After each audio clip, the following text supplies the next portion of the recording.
नाम जप, मैं अक्सर कहा करता हूं कि नाम जप अवश्य कीजिए, क्योंकि इस संसार में अगर आए हो तो नाम जप के सिवा और कुछ सत्य है ही नहीं।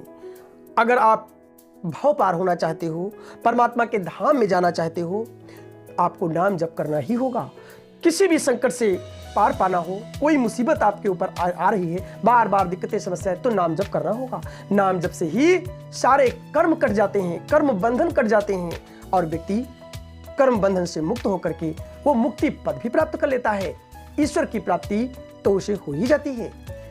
अब एक ऐसी घटना, एक ऐसी कहानी नाम जप की जो सच्ची घटना पर आधारित है, सत्य कहानी है, हमें किसी महात्मा के द्वारा ये घटना प्राप्त हुई है, हम आप तक पहुंचा रहे हैं। आप उसका श्रवण करें और आनंद उठाएं। कहते हैं भक्ति की कथा या कहानी सुनने से भक्ति को बल मिलता है। साधक को भगवान की तरफ बढ़ने की शक्ति केवल कहानियों से ही प्राप्त होती है। इसके अलावा सत्संग, सुमिरन आदि से भी प्राप्त होती है। एक व्यक्ति था जो बहुत गरीब था। वह जो है अभी भगवान के बारे में भी ठीक से नहीं जानता था, तो नाम तो दूर की बात है, क्योंकि वो नाम के बारे में ही नहीं जानता था और बहुत गरीब था। एक दिन ऐसा हुआ कि उसको परेशानी, पेट में दर्द, पीड़ा काफी ज्यादा होने लगी, तो वह डॉक्टर के पास गया।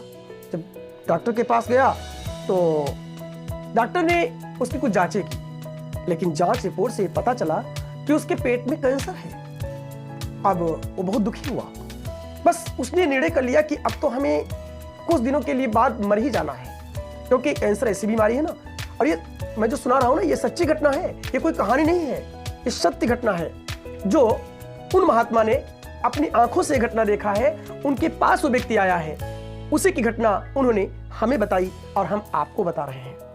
अब वो व्यक्ति जब कैंसर से पीड़ित होकर के डॉक्टर ने कह दिया कि तुम 6 महीने से ज्यादा नहीं बचोगे, क्योंकि तुम्हारा जो कैंसर है वो 4th स्टेज यानी चौथी श्रेणी यानी 4th स्टेज का है और ये ज्यादा दिन समय नहीं लेगा। 3 से 6 महीने के बाद आप अवश्य ही इस धरती से चले जाएंगे। तो अब उसे बड़ा कष्ट हुआ, क्योंकि गरीब था, लाखों रुपए लगा नहीं सकता था कि कहीं दूर जाकर के कोई इलाज करें। उसने सोच लिया कि अब तो मुझे मरना ही मरना है, तो मरना है तो क्यों ना कुछ दिन भगवान का भजन कर लें। तो वह अपना घर छोड़ करके, घर वालों से कह करके और एक महात्मा जी की कुटी में आ गया। महात्मा जी से प्रार्थना किया और महात्मा जी ने कहा, बात क्या है और तुम कहां से आए हो, तुम कौन हो। उसने अपना पूरा परिचय बताया और अंत में यह बताया कि आप तो न जाने क्या क्या नहीं कर सकते, क्योंकि आपके हाथ में तो सब कुछ है, आप तो परमात्मा के तुल्य हैं। बहुत प्रार्थना की, उनके सामने बैठ करके बहुत देर तक वो रोता रहा। महात्मा जी को दया आ गई। महात्मा जी ने कहा, हमारे बस का तो कुछ नहीं है, लेकिन अगर वो उस मालिक ने चाहा तो निश्चित ही तुम्हारा कहीं ना कहीं उद्धार जरूर करेंगे, तुम्हारा कल्याण करेंगे। ठीक है, अब तुम मेरे पास जिस उद्देश्य से आए हो, उस उद्देश्य को जो तुमने कहा है कि हमें दीक्षा चाहिए जिससे हमारा उद्धार हो जाए, तो हम दीक्षा तो जरूर तुम्हें देंगे। हम दीक्षा देंगे और 2 बातें हम केवल तुमसे कहेंगे, उन बातों को तुम मान लेना।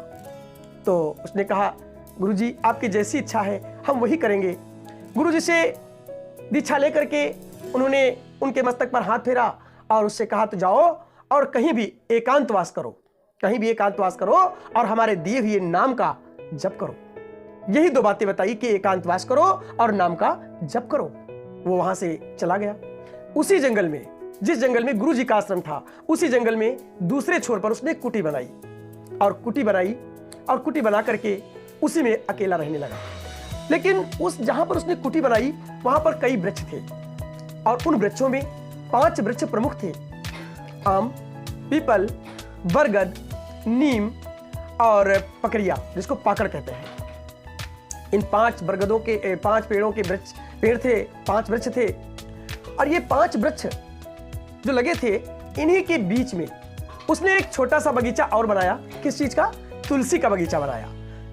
1 तुलसी नहीं, 2 तुलसी नहीं, पूरी कई तुलसी के वृक्ष उसने लगाए, पूरा तुलसी का बगीचा बनाया और उनके बीच में उसकी कुटी थी और उस कुटी में बैठ करके वो अपने गुरु जी के द्वारा दिया गया नाम जप करने लगा।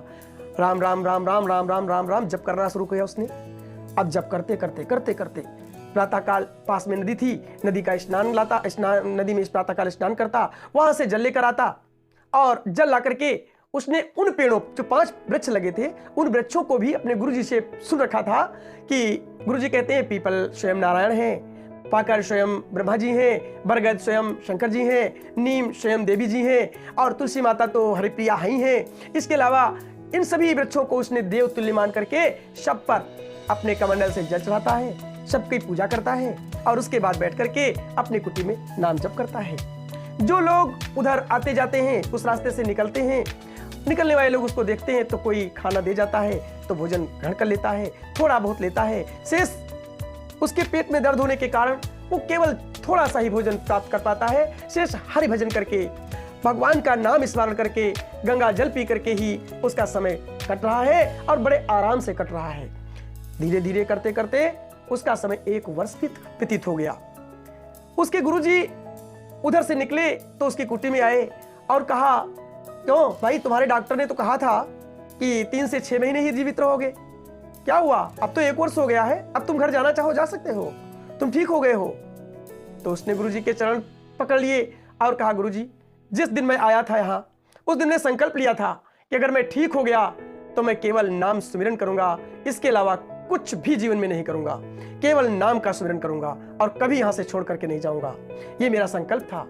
तो कहा, लेकिन फिर भी तुम्हारे परिवार के लोग कल आ रहे हैं और आकर के तुमसे भेंट करेंगे, क्योंकि वो तुम्हारे बारे में जानते नहीं थे, वो जानते थे वो मर चुका है, लेकिन तुम जीवित हो, हमारे पास आए थे, मैंने बताया है।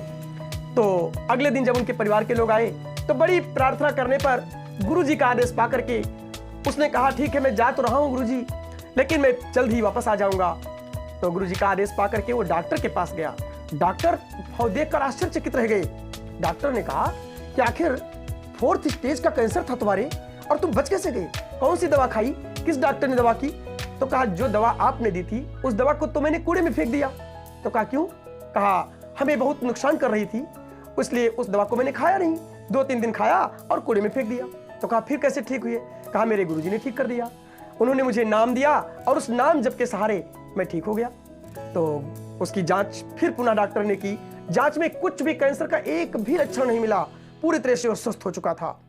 लेकिन उसका, उसके परिवारजनों का और यहां तक कि उस डॉक्टर का भी मन गुरुजी में और उनके द्वारा दिए गए नाम सुमिरन में काफी लग गया। वो सब गुरुजी के पास आए, गुरुजी की चरण वंदना की और सभी लोग गुरुजी के पास आकर के उनसे नाम और नामदान लिया। नामदान लेकर के सभी अपना नाम जप करने लगे। यहां तक कि वो डॉक्टर भी परमात्मा की कृपा जान करके वो भी परमात्मा के शरण में उनका नाम जप करने लगे। धीरे धीरे करते बहुत समय व्यतीत हो गया और वह व्यक्ति उस आश्रम में रहते रहते कई वर्ष उसको व्यतीत हो गए, लेकिन नाम जप उसने नहीं छोड़ा। और नाम जप करते करते एक दिन वो ठीक भगवान नारायण की ही तिथि के दिन, यानी एकादशी, राम राम भगवान नारायण को मानता था, राम राम करता था, एकादशी के दिन उसने भगवान नारायण का नाम लेते हुए बैठे बैठे ही प्राणों का त्याग कर दिया और भगवान के धाम को चला गया। इसलिए नाम जप की बहुत ही अपार महिमा है। अगर कोई नाम जप करता है तो निश्चित ही उस सारे कर्म बंधन से मुक्त हो जाता है। बड़े बड़े बीमारी, ये कैंसर क्या है, हर प्रकार की बीमारी से वो मुक्त हो जाता है। नाम जप में बहुत बड़ी ताकत है। इसलिए नाम जप अवश्य करना चाहिए और हर व्यक्ति को करना चाहिए, हर भक्त को करना चाहिए, हर साधक को करना चाहिए। नाम जप करते रहिए, आपका निश्चित कल्याण होगा।